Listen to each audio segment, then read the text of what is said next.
इसकी शुरुआत में हम लंदन को देख पाते हैं और यहाँ पर इस वक्त अंडरग्राउंड रेलवे ट्रैक बिछाने का काम चल रहा होता है। वहीं खुदाई के वक्त उन्हें क्रूसेडर नाइट्स नाम के एक बहुत ही पुराने मकबरे का पता चलता है। देखा जाए तो ये खुदाई अब बहुत ही बेशकीमती हो चुकी थी और इसी वजह से यहाँ पर इस मकबरे को परखने के लिए डॉक्टर हेनरी पहुँचते हैं, जो कि वहाँ बने दीवार पर कुछ चित्रों को देख पाते हैं। इसे देखने के बाद वो बाकी लोगों से कहते हैं कि ये मकबरा प्राचीन काल के सबसे पुराने रहस्यों को उजागर करता है। इसमें ऐसे राज दफन है जो कि आज तक किसी के सामने नहीं आए। जिसके बाद ये कहानी यहाँ से फ्लैशबैक में जाती है और यहाँ में दिखाया जाता है सन 1127 AD। यहाँ पर हम राजकुमारी एमनेट को देख पाते हैं, जो कि खूबसूरत, चालाक और साथ ही काफी बेरहम योद्धा होती है। और सबसे खास बात तो ये थी कि इस वक्त मिस्र की गद्दी की सबसे बड़ी वारिस यही थी, क्योंकि राजा की उसके अलावा और कोई दूसरी संतान नहीं थी। मगर जल्द ही उसके पिता एक दूसरी शादी कर लेते हैं, जिसके बाद उन्हें एक बेटा पैदा होता है। देखा जाए तो हमेशा लड़का ही किसी राज्य को चलाता है, तो इन्हीं पैरामीटर्स को देखते हुए अब वही बनने वाला था मिस्र की गद्दी का असली वारिस।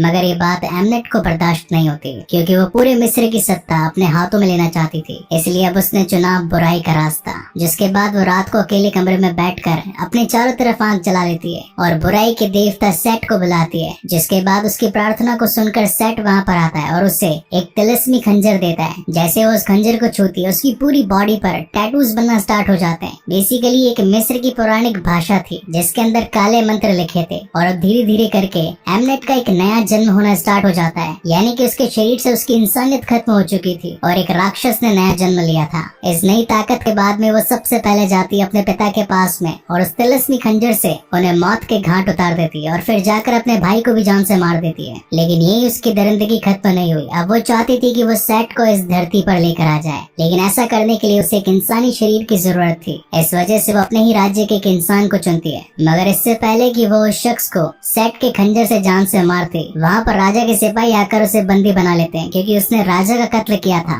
और अब उसे सजा के तौर पर जिंदा ही पट्टियों में बांध दिया जाता है और मिस्र से बहुत दूर जमीन की कहीं गहराइयों में उसे जिंदा गाड़ दिया जाता है। जिसके बाद में एक कहानी अगेन प्रेजेंट टाइम में आती है, जहाँ पर हम इराक के अंदर दो दोस्तों को देख पाते हैं, निक और एरिक। ये दोनों ही बेसिकली यूएस सोल्जर्स होते हैं। निक के पास में एक नक्शा था जो कि थोड़े टाइम पहले उसने एक आर्कियोलॉजिस्ट से चुराया था। ये दोनों आपस में बातें कर रहे होते हैं कि इस नक्शे के अंदर जिस लोकेशन पर हमें पहुंचना है, वहाँ पर बहुत ही पुरानी बेशकीमती और हीरे जवाहरातों से भरी चीजें मौजूद हैं। और अब निक चाहता है कि वो इन सभी चीजों को पाले ताकि वो इन्हें दुगनी कीमत पर बेचकर काफी ज्यादा अमीर बन जाएं। लेकिन जब ये उस लोकेशन पर पहुंचते हैं तो इनके ऊपर वहीं के लोगों का हमला हो जाता है। इस वजह से एरिक उन दोनों की ही जान बचाने के लिए हवाई सहायता मंगवाता है और तभी वहाँ पर यूएस आर्मी पहुंच जाती है, जिन्हें लीड कर रहे थे सार्जेंट बांस, जो कि वह पहुंचते के साथ ही इन दोनों को बचा लेते हैं। और तभी वहाँ पर वही आर्कियोलॉजिस्ट पहुंच जाती है जिसका नाम था जेनिफर, जिसका नक्शा आज से 3 दिन पहले निक ने चुराया था। सबसे पहले जेनिफर निक में एक थप्पड़ जड़ देती है और निक से अपना नक्शा वापस मांगती है, लेकिन निक उसे साफ मना कर देता है। तब ये दोनों देख पाते हैं कि जो मिसाइल ऊपर से आकर गिरी थी और एक जमीन में छेद हुआ था, उस वजह से एक नए मकबरे का रास्ता खुल गया है। और ऐसा लग रहा था मानो कि ये कोई पुराने वक्त का एक बहुत ही बड़ा स्ट्रक्चर हो। जिसके बाद वो निक और एरिक के साथ नीचे पहुंचती है। तभी वहाँ पर निक के हाथ पर एक पानी की बूंद गिरती है और जब जेनिफर उस बूंद को चेक करती है तो उसे पता चलता है कि वो पानी नहीं बल्कि मर्क्यूरी था, जो कि जमीन पर गिरने के बाद एक छोटे से चौकोर खड्डे में नीचे की ओर जा रहा था। वहीं पर एक छोटा सा रास्ता बना था जिसे फॉलो करते करते ये तीनों उस गड्ढे के और नीचे तक जाते हैं, जहाँ पर इन्हें मर्क्यूरी से भरा एक कुएं दिखाई पड़ता है, जिसके चारों तरफ 6 गार्ड्स खड़े थे और इन सभी की नजरें कुएं पर ही थी। उस कुएं के बीच में 4 रस्सियां लटक रही थी। ऐसा लग रहा था मानो कि किसी चीज को उनके बीच में डाला गया है। तब यहाँ पर जेनिफर समझ जाती है कि ये कोई मकबरा नहीं है बल्कि एक जेल है, जहाँ पर किसी कैदी को कैद करके रखा गया है। और साथ ही वो निक को ये भी बताती है कि यहाँ पर पारा इसलिए भरा गया है क्योंकि पारा बुरी शक्तियों को दूर रखता है। लेकिन ये मिस्ट्री अभी तक बनी हुई थी कि आखिर इस कुएं में क्या हो सकता है। तब निक अपनी बंदूक निकालता है और उन रस्सियों में से एक रस्सी पर गोली चला देता है। उस रस्सी के टूट जाने की वजह से एक पत्थर की भारी शिला जमीन पर आने लगती है और उस पारे के अंदर जो बड़ा सा ताबूत था वो धीरे धीरे करके ऊपर आने लगता है। बेसिकली ये वही एमनेट का ताबूत था जिसे कि आज से 1127 AD के अंदर मिस्र में कहीं यूं ही छिपा दिया गया था ताकि कोई भी इसे वापस ढूंढ ना पाए, क्योंकि उसमें एक शैतानी आत्मा बस चुकी थी। तभी यहाँ पर इन दोनों की नजर जमीन के नीचे से आती बहुत सारी मकड़ियों पर जाती है। उन्हीं में से एक मकड़ी एरिक को काट भी जाती है। मीनवाइल यहाँ पर निक को विजन्स आने लगते हैं, जो कि खाली रेगिस्तान में अपनी आंखों के सामने एमनेट को देखता है, जहाँ पर एमनेट उसे ये कह रही थी कि तुमने मुझे आजाद किया, अब तुम मेरे हुए, मैंने तुम्हें अपने खास काम के लिए चुन लिया है। और तभी निक की आंखें खुलती है और वो वापस से अगेन प्रेजेंट टाइम में आ जाता है। निक जानता था कि ये ताबूत काफी ज्यादा कीमती और पौराणिक है, तो इसलिए वो उस हवाई जहाज के साथ में इस ताबूत को अपने साथ ही ले जाते हैं। उसी वक्त हम बेहोश पड़े एरिक को देख पाते हैं जिसे कि उस मकड़ी ने काट लिया था, और यहाँ पर धीरे धीरे करके वो एमनेट का शिकार बनता जाता है और अब एक एक करके वो अपने रास्ते को साफ करता जाता है। वो वहाँ पर मौजूद सभी सैनिकों को जान से मार डालता है। निक ऐसा नहीं चाहता था कि एरिक ऐसा कुछ करे, इसलिए वो अपनी बंदूक से फाइनली उसे ही शूट कर देता है। ऐसा होने पर एमनेट की आत्मा को और ज्यादा ठेस पहुंचती है और तभी हम देख पाते हैं कि आसमान में ढेर सारे कौवे उनके ऊपर हमला कर देते हैं, जिस वजह से इनका प्लेन क्रैश होने लगता है। लेकिन निक नहीं चाहता था कि कैसे भी जेनिफर इस पूरे फचड़े में फंसे, इसलिए वो उसे पैराशूट बांधकर इस प्लेन से दूर कर देता है। और वहाँ पर एक ही पैराशूट मौजूद होने की वजह से निक की वहाँ पर उस प्लेन क्रैश में डेथ हो जाती है। जिसके बाद में हमें शव गृह दिखाया जाता है जहाँ पर वो सभी डेड बॉडीज पड़ी थी जो कि इस प्लेन क्रैश के बाद में बरामद हुई थी। लेकिन वहाँ जो निक की बॉडी पड़ी थी उसके अंदर से निक फिर से जाग खड़ा होता है और उसकी पूरी बॉडी एकदम रिफ्रेश हो चुकी थी। ना ही कोई दाग था और ना ही कोई निशान। ऐसा लग रहा था मानो कि उसका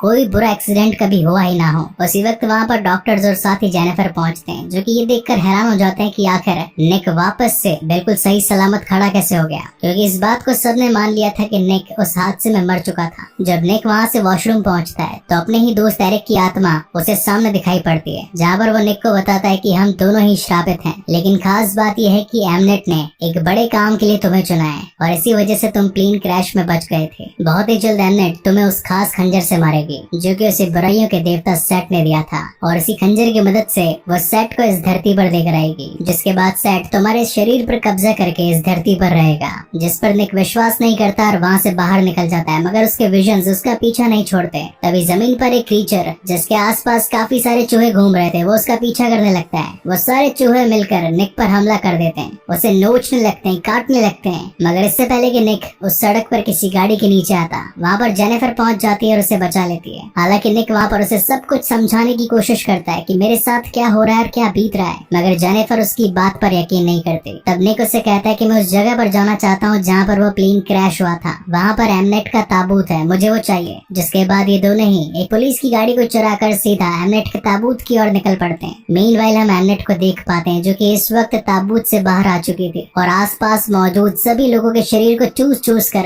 अपने पुराने शरीर को वापस से एक सही कंडीशन में लेकर आ रही थी। उसी वक्त वहाँ पर निक और जेनिफर भी पहुंच जाते हैं और जब ये दोनों आगे बढ़ रहे होते तभी एक साया आकर वहाँ से निक को ले जाता है। बेसिकली यहाँ पर निक को कुछ ज़ॉम्बीज ने पकड़ रखा होता है और इन सभी ज़ॉम्बीज को बनाया था एमनेट ने अपनी उन्हीं काली ताकतों की मदद से। इन सभी ज़ॉम्बीज के शरीर से इनका खून जा चुका था, क्योंकि वो खून एमनेट ने अपने शरीर को वापस पाने के लिए और खुद को तरोताजा रखने के लिए खींच लिया था। तभी एमनेट भी वहाँ पर पहुंच जाती है और उसके हाथ में वो खंजर होता है जो कि सालों पहले उसे सेट ने दिया था। और जैसे ही वो निक को मारने वाली होती है तभी उसका ध्यान जाता है कि इस खंजर पर कभी एक रेड कलर का रूबी रखा हुआ था, मगर इस वक्त वो रूबी यहाँ पर नहीं थी। अगर उसने बिना रूबी के निक को जान से मारा तो सेट कभी इस धरती पर नहीं आ पाएगा और हमेशा के लिए बेशुमार ताकत पाने का उसका ये सपना हमेशा के लिए एक सपना ही रह जाएगा। तभी यहाँ पर जेनिफर पहुंचती है। वहाँ पर जेनिफर को देखकर एमनेट सीधा उसे मारने के लिए जाती है, लेकिन तभी मौका पाकर निक उसे पीछे से खंजर मार देता है, जिसकी वजह से वो घायल हो जाती है और वो वहाँ से जेनिफर को लेकर एक कार में भागने लगता है। लेकिन एमनेट तो एक शैतान थी जिसके पास में कहीं पर भी आने जाने की तेज फुर्ती वाली शक्ति थी और वो सीधा उनकी कार में ही पहुंच जाती। वो उसे जैसे ही मारने वाली होती है, लेकिन तभी वहाँ पर डॉक्टर हेनरी के कुछ सोल्जर्स आकर